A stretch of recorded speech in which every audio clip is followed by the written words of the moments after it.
खूप जास्त एक्साइटेड आहे कारण माझी डेब्यू फिल्म आहे।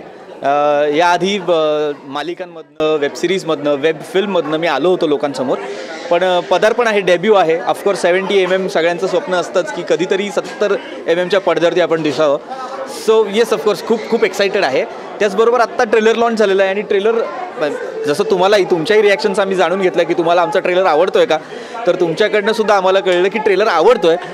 आय होप आता लोकांना हा ट्रेलर आवडावा, लोकांना या सिनेमाचं काय म्हणतात एक्साइटमेंट लोकांची सुद्धा वाढावी आणि लोकांनी 9 फेब्रुवारीला जाऊन हा सिनेमा पाहावा असं मला वाटतं। माझ्यासाठी खूप इम्पॉर्टंट सिनेमा आहे आणि हा जर सिनेमा चालला तर मी आणखीन सिनेमे घेऊन तुमच्यासमोर येईन, त्यामुळे प्लीज हा सिनेमा थिएटरमध्ये जाऊन पहा। एक गाणं केलं होतं शटर का ताला किसने हे खोला, या गाण्यात मी मागे कुठेतरी स्वप्नील जोशींच्या मागे नाचताना दिसतोय, सई तामणकरांच्या मागे नाचताना दिसतोय। मी ॲक्च्युली ॲक्टर म्हणूनच गेलो होतो, पण तिथे kind of a junior artist असतो तसंच झालं होतं। सो मी कुठेतरी 4थ्या-5व्या रांगेत दिसतो आणि तिथून आता 10 वर्षांनी डायरेक्ट भाऊचा नातखुळ्यामध्ये माझ्या लिपसिंकवरती भाऊची एंट्री होते की भाऊचा स्वॅग भारी भाऊ, तर ते एक सरियल फिलिंग आहे की यार आपण कुठेतरी 4थ्या-5व्या रांगेतनं पहिल्या रांगेत आलो आहे किंवा त्या इथपर्यंत पुढपर्यंत आलो आहे। हा प्रवास 4-5 रांगांचाच आहे पण तो 10 वर्षांचा आहे, त्यामुळे येस सरियल फिलिंग आहे। मला स्पेशली सांगण्यात आलं होतं की ट्रेलर लॉन्चसाठी तुला छान बनून यायचं आहे। आता मला माहीत नाही छान म्हणजे काय, त्यांनी सांगितलं कुछ और करते ना, काहीतरी वेगळं करूया ना, म्हणून केस बीस केलं, तसं झालेलं आहे हे।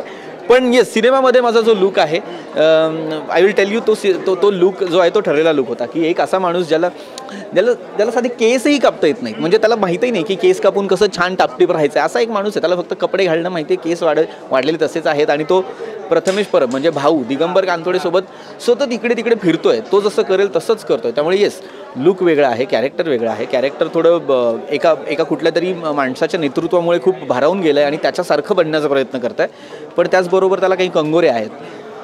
चोचा हे कॅरेक्टर या सिनेमात फन ॲड करत राहतं सतत, म्हणजे काही सिरियस सुरू असताना सुद्धा चोचा काहीतरी एंटरटेनच करत असतो लोकांना, असं हे कॅरेक्टर आहे। खरं तर ॲज अ ह्युमन म्हणूनच मला ही गोष्ट आधी फार पटली। मी ॲज अन ॲक्टर ही गोष्ट ऐकायला गेलो, पण ही गोष्ट ॲज अ ह्युमन मला कनेक्ट झाली आणि म्हणून मग हा सिनेमा करायचं असं ठरलं। सरोगसी खूप इम्पॉर्टंट आहे आपल्याकडे। काय होतं ना, आपण काही गोष्टींमध्ये अडकलेलो आहोत अजूनही, त्याच्यामुळे सतत असं होतं की हे करायला हवं का, सरोगसी योग्य आहे का, लोक काय म्हणतील, आणि आपण समाजाचा खूप विचार करायला लागतो आणि समाजातले काही समाजकंटकच आपल्याला बाळ नसल्यामुळे आणि आपण निपुत्रिक असल्यामुळे ना आपल्याला हिणवतात, आपल्याला काही कार्यक्रमांना बोलवत नाही। तर मला वाटतं सरोगसीमुळे कदाचित आपल्याकडे विज्ञानाची प्रगती एवढी आहे की आपल्याकडे एक बाळ येईल आणि त्या बाळामुळे मग आपल्याला परत समाजात तेच स्थान मिळेल, असं स्त्रियांच्या बाबतीत घडू शकतं असं मला वाटतं।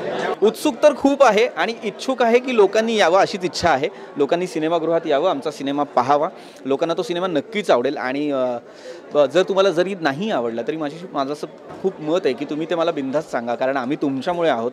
जर तुम्ही आमचा सिनेमा पाहिलात, आमचा क्राफ्ट पाहिलात आणि तुम्हाला ते आवडलं, तर आमच्यापेक्षा जास्त आनंदी कुणीच नसणार। आणि तुम्हाला जरी ते नाही आवडलं आणि तुम्ही कान पकडून आम्हाला सांगितलं की हे नाही आवडलं, तरी आमच्यासारखे शिस्तबद्ध दुसरे कुणीच नसतील हे सगळं ऐकून घेऊ आणि नवीन सिनेमात ह्या चुका होणार नाहीत असं काम करू।